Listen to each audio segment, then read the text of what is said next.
Veux-tu braver et la mort et l'enfer? La force est en Christ, la force est en Christ. Retour aux fondamentaux de la foi en Jésus-Christ de Nazareth. Jésus d'un mot fait tomber tous les fers. La force est dans le sang de Christ. Je suis fort.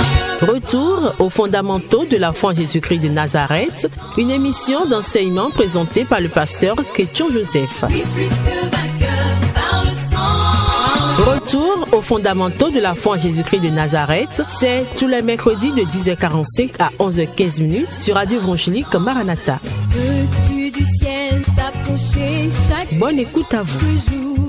La force est en Christ, la force est en Christ. Gloire à Dieu. Gloire à Dieu. Que la droite triomphante du Dieu éternel repose sur votre vie ce jour. Que la droite triomphante du Dieu éternel, la droite qui est invaincue et invincible, que cette droite combattre pour vous ce jour, signale sa puissance dans le camp de tous ceux qui cherchent à vous distraire. Et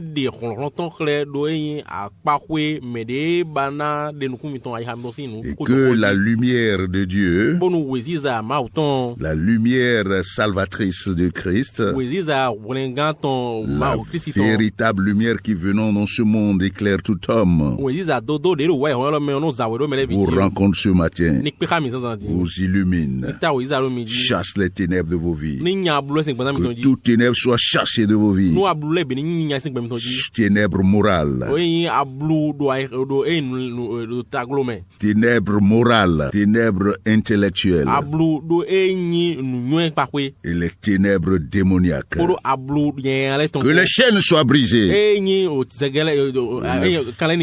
Le fardeau sur vos vies soit pulvérisé. Et que des temps de rafraîchissement viennent sur vous. L'eau vive qu'est la parole vous désaltère. Au nom puissant de Jésus. Nous continuons avec nos thèmes. Ce jour-là, ils sont allés voir Jean-Baptiste, le dernier grand prophète, selon le témoignage de notre Seigneur Jésus qui est la lumière, qui est la vérité. Ça veut dire que ce que Jésus a dit, si quelque chose a été dit avant lui, nous jetons cela à la poubelle. Et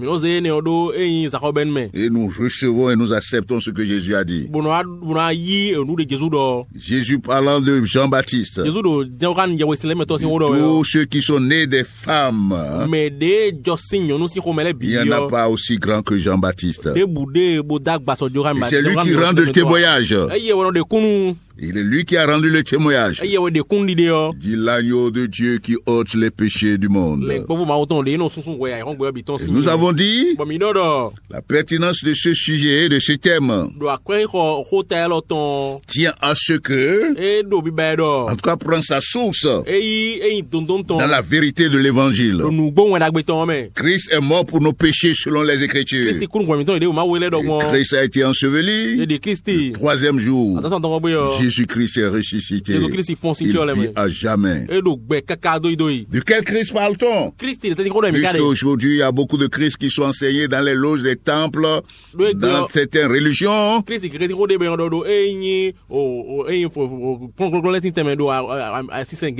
Nous voulons parler du Christ qui est révélé selon les Écritures. Jean le prophète s'inscrivant dans la tradition prophétique judéo-chrétienne. Il a révélé quand il a vu Jésus-Christ, le Saint-Esprit opérant dans son cœur, l'Esprit véritable, ses yeux s'ouvrirent. Il a dit, voici l'agneau de Dieu qui ôte les péchés du monde. Cette expression résume en quelque sorte les vérités fondamentales du salut. Révèle quoi? vois que ce Jésus-Christ de Nazareth, dans cette posture, est l'accomplissement de tout le système lévitique de sacrificature.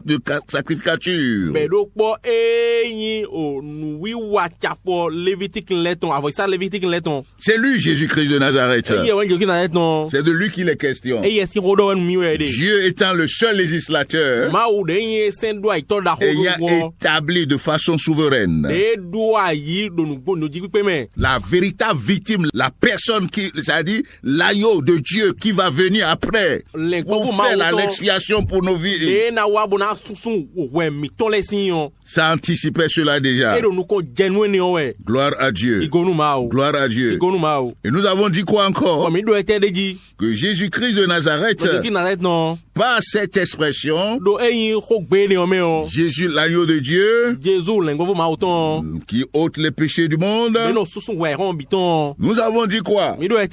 Qu'il y a une différence fondamentale entre cet agneau, son œuvre expiatoire, et l'œuvre expiatoire des agneaux de tous les sacrifices de l'Ancien Testament de la loi mosaïque.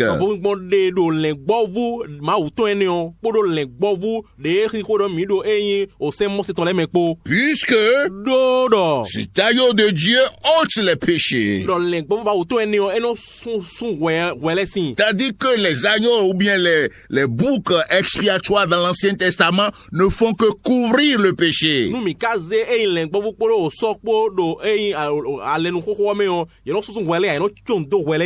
Gloire à Dieu. Gloire à Dieu. Toi qui crois en Jésus-Christ de Nazareth, tu es bien heureux. Parce que son œuvre expiatoire, il a effacé tes péchés. Il a effacé tes péchés. Dans Hébreux 8, le Dieu souverain dit ceci: je ne me souviendrai plus jamais de leurs péchés. Alléluia. Alléluia. Gloire à Jésus de Nazareth.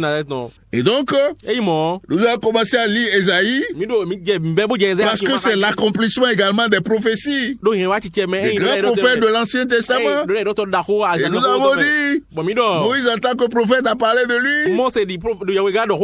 Nous avons parlé de quoi? Ésaïe a parlé de lui. Ésaïe a parlé de lui. Jérémie a parlé de lui. Ézéchiel a parlé de lui. Daniel a parlé de lui. Jonas a parlé de lui. Michée a parlé de lui.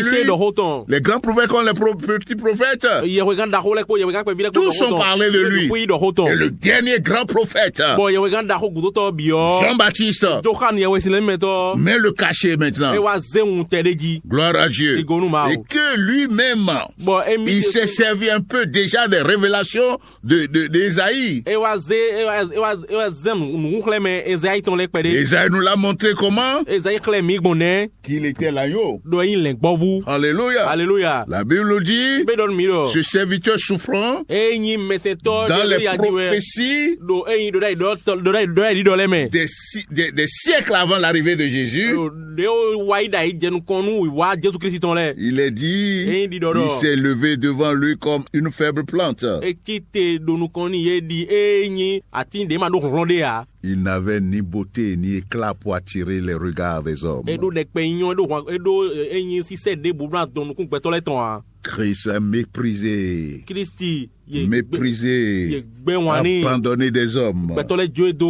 Ça, c'est la douleur. C'est une souffrance morale, ça, comme nous sommes en train de dire. Au moral, ça, c'est pas physique. La Bible dit quoi?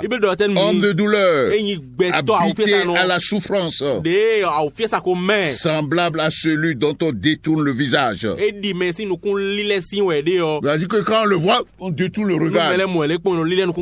Ça fait souffrir. Ne parlons pas des souffrances physiques. Là, hein? Toi, tu es une personne au milieu des hommes et quelqu'un, tous ceux qui te voient là, tu détournes le regard avec mépris. Que le Seigneur nous vienne en aide. Jésus a subi tout ça pour toi et moi. La Bible dit, nous l'avons dédaigné. Nous n'avons fait de lui aucun cas. Cependant, ce sont nos nos souffrances qu'il a portées. C'est de nos douleurs qu'il s'est chargé. Nous l'avons considéré comme puni, frappé de Dieu, humilié.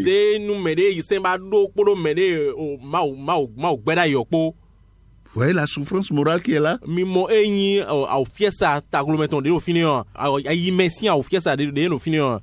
C'est plus douloureux que physique. Quand les gens veulent parler du Christ souffrant,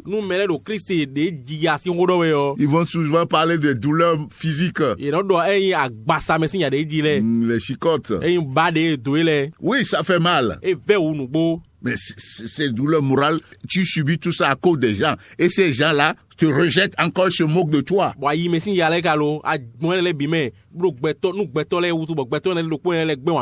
Et détournent les regards de toi. Ça fait plus souffrir. Gloire à Dieu. Et c'est ce que le Christ a subi pour nous en tant qu'agneau. C'est de ce Christ que nous parlons. Alléluia. Alléluia. La Bible nous dit ici, c'est de nos douleurs qu'il s'est chargé. Je saute un peu pour qu'on aille vite. La Bible dit, il a été maltraité, opprimé. Il est opprimé. Il n'a point ouvert la bouche. Semblable à un agneau qu'on mène à la boucherie.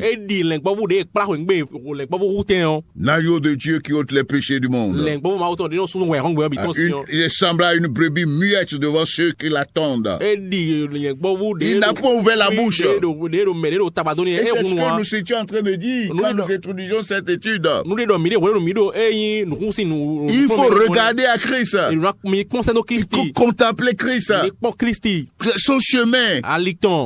Et pour que nous l'imitions en contemplant par la grâce et la puissance du Saint-Esprit, cela s'imprime en nous. Pour que nous ne soyons pas impatients dans certaines oppositions. Pour que, parce que nous avons la force, nous utilisions notre force pour écraser les gens. Non, Jésus n'a pas fait ça. Jésus, c'est lui par qui, comme l'avons lu déjà, c'est par lui qu'a été créé les mondes visibles et invisibles, toute dignité, seigneurie, tout a été créé par lui pour lui.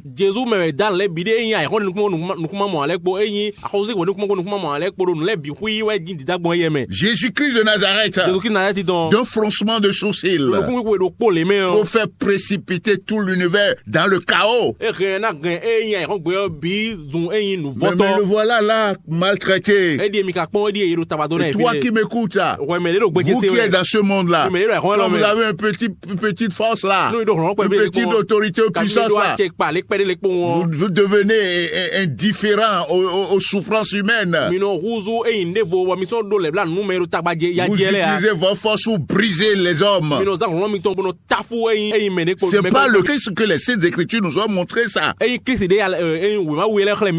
que tu es allé apprendre ça? Que le Seigneur nous vienne en aide. Il y a des prières aussi qu'on voit dans les milieux chrétiens aujourd'hui qui ne révèlent pas le Christ selon les Écritures. Que le Seigneur nous vienne en aide. Que le Seigneur nous vienne en aide. Alléluia. Alléluia. Alléluia. Alléluia. Même avant la loi mosaïque. Ça, c'est le dernier point que nous voulons voir. Jésus-Christ, l'agneau de Dieu qui ôte les péchés du monde,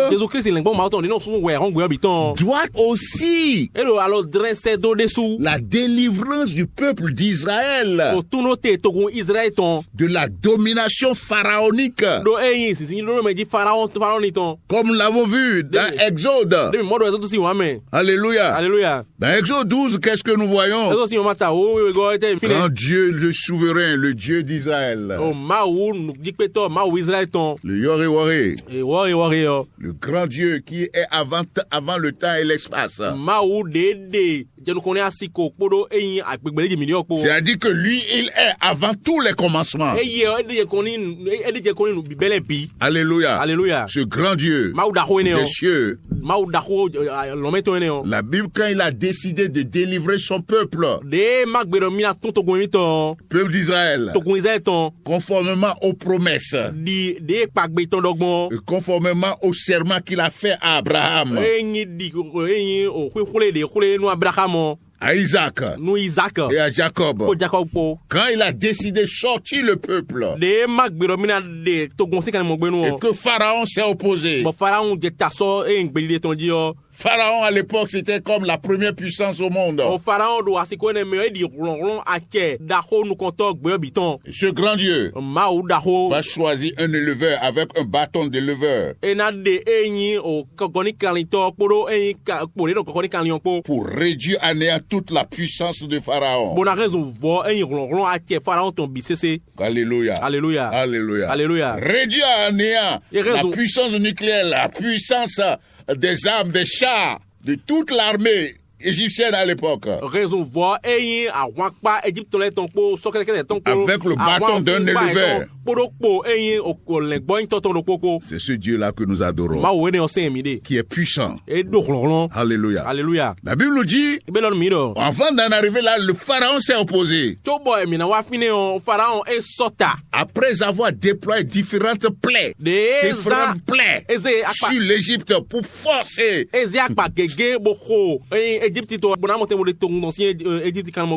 Et Pharaon ne voulait pas comprendre.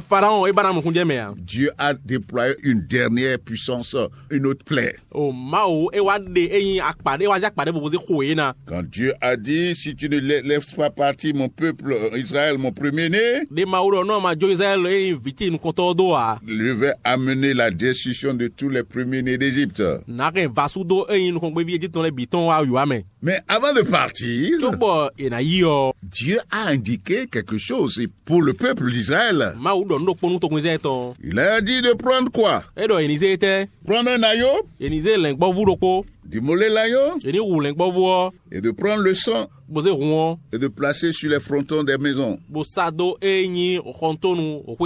La Bible nous dit, je vais vous lire quelques passages ici. L'Éternel dit, parlez à toute l'assemblée d'Israël et dites, le 10e jour de ce mois, on prendra un agneau pour chaque famille, un agneau pour chaque maison. Si la maison est trop peu nombreuse, pour un agneau, on le prendra avec son plus proche voisin, selon le nombre de personnes, et vous compterez pour cet agneau d'après ce que chacun peut manger. Ce sera un agneau sans défaut, mâle, âgé d'1 an, pourrait prendre un agneau et un chevreau. Vous le garderez jusqu'au 14e jour de ce mois, et toute l'assemblée d'Israël l'immolera entre les deux soirs. On prendra de son sang, et on en mettra sur les deux poteaux et sur le linteau de la porte des maisons où on le mangera. Dans le verset 11, voici ce que l'Éternel dit. Quand vous le mangerez, vous aurez vos reins sains, vos souliers aux pieds et votre bâton à la main, et vous le mangerez à la rate. C'est la Pâque de l'Éternel. Cette nuit-là, je passerai dans le pays d'Égypte, et je frapperai tous les premiers-nés du pays d'Égypte, depuis les hommes jusqu'aux animaux, et j'exercerai des jugements contre tous les dieux d'Égypte. Je suis l'Éternel. Le sang vous servira de signe sur les maisons où vous serez. Je verrai le sang, et je passerai par-dessus vous. Il n'y aura point de plaie qui vous détruise quand je frapperai le pays d'Égypte. Au milieu de la nuit, le verset 10 dit, au milieu de la nuit, l'Éternel frappa tous les premiers-nés dans le pays d'Égypte, depuis le premier-né de Pharaon, assis sur son trône, jusqu'au premier-né du captif dans sa prison, et jusqu'à tous les premiers-nés des animaux. Pharaon se leva de nuit, lui et tous ses serviteurs et tous les Égyptiens, et il eut de grands cris en Égypte, car il n'y avait point de maison où il n'eût point de mort. Voilà ce que l'Éternel a fait. Et ce qu'il a été obligé de déployer comme censure, peine, afin que Pharaon endurcit, ne laissa le peuple d'Israël partir. Donc nous voyons là déjà le symbole de l'agneau, parce qu'on dit que c'est l'agneau pascal. Et c'est ce que Jésus-Christ a accompli dans les temps actuels. Le sang de Jésus sur nous une marque indélébile qui nous protège contre tout destructeur dans les temps actuels, également dans les temps à venir. Alléluia. Alléluia. Donc, ils ont pris le sang de l'agneau. Ils ont passé sur le fronton des maisons. Et la Bible nous a révélé quoi? La nuit, quand l'exterminateur, l'ange de la mort, a passé, la Bible nous dit quoi? Toutes les maisons sur les frontières desquelles on a passé le sang de l'agneau, là n'a pas frappé dans ces maisons-là. Et la Bible dit quoi? La Bible nous dit que Dieu a institué ça comme une fête. Hein? On prendra le sang de l'agneau. Il dit, ça le sang de l'agneau que vous allez avoir là, ce sera un signe pour vous. Ce sera un signe. Je verrai le sang et je bâcherai. Alléluia. Alléluia. Qu'est-ce que nous sommes en train de dire? C'est l'agneau pascal. L'agneau pascal. Et sans lequel là, sans le sang duquel la mort aurait atteint toutes les maisons. Non seulement ça, quand Pharaon a vu cette plaie frapper l'Égypte, il a dû laisser partir le peuple d'Israël. Ce que nous voulons dire, c'est quoi? C'est que quand Jean-Baptiste parlait de Jésus, l'agneau de Dieu qui ôte les péchés du monde,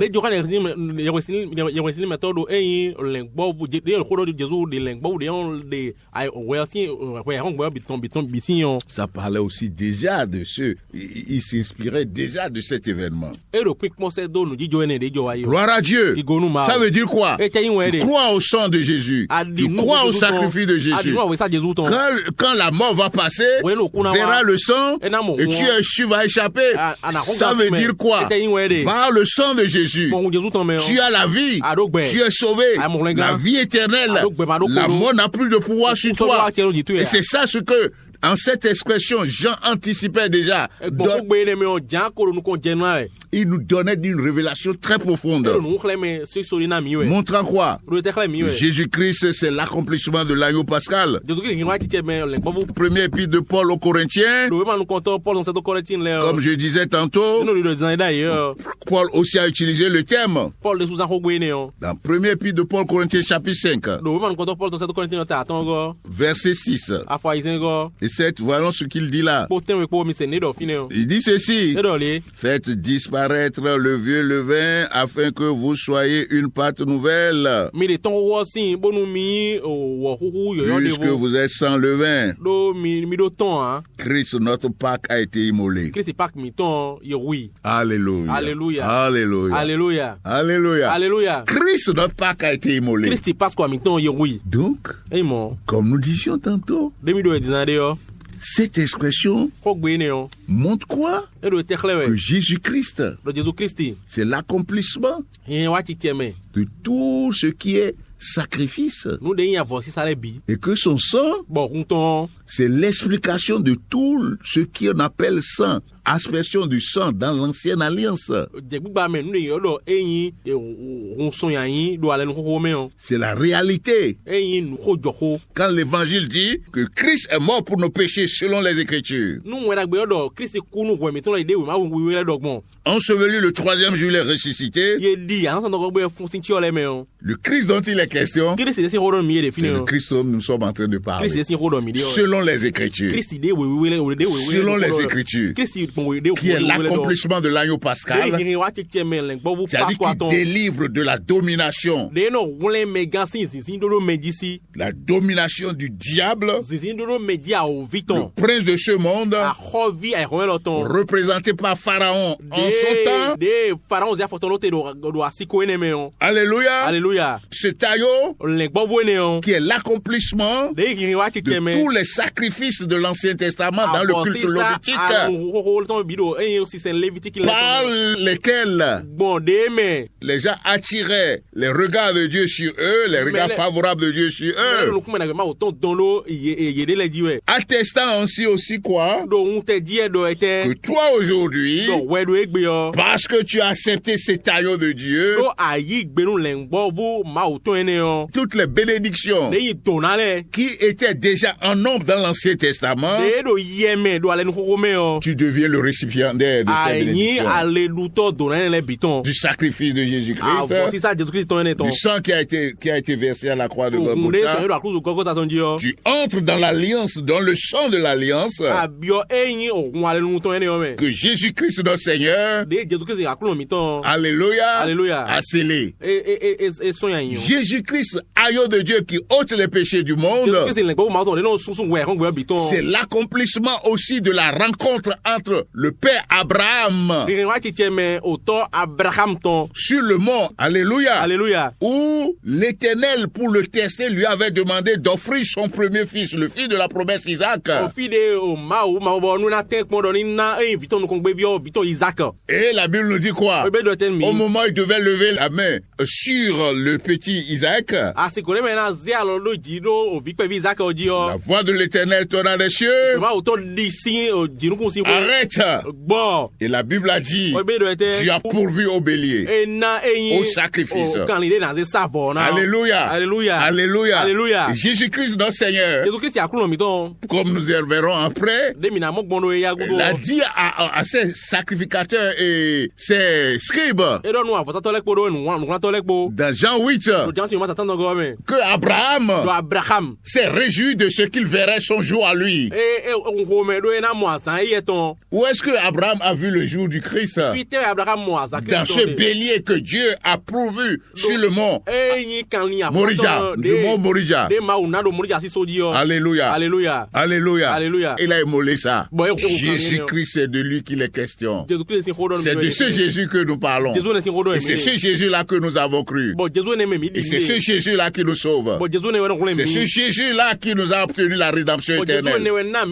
Et c'est dans ce Jésus-là que nous glorifions. Que tu sois béni en ce jour. Que la grâce du Dieu éternel te protège. Que le Seigneur te soutienne, te fortifie, t'édifie, t'enracine et te fasse triompher de toute adversité. Au nom puissant de Jésus. Amen. Peux-tu braver et la mort et l'enfer? La force est en Christ, la force est en Christ. C'était l'émission Retour aux fondamentaux de la foi en Jésus-Christ de Nazareth. Jésus d'un mot fait tomber tous les fers. La force est dans le sang de Christ. Je suis fort. Retour aux fondamentaux de la foi en Jésus-Christ de Nazareth, une émission d'enseignement présentée par le pasteur Ketcho Joseph. Retour aux fondamentaux de la foi en Jésus-Christ de Nazareth, tous les mercredis de 10h45 à 11h15. Contact du pasteur 53 53 03 84. 53 53 03 84. Que Dieu bénisse votre écoute. La force est en Christ.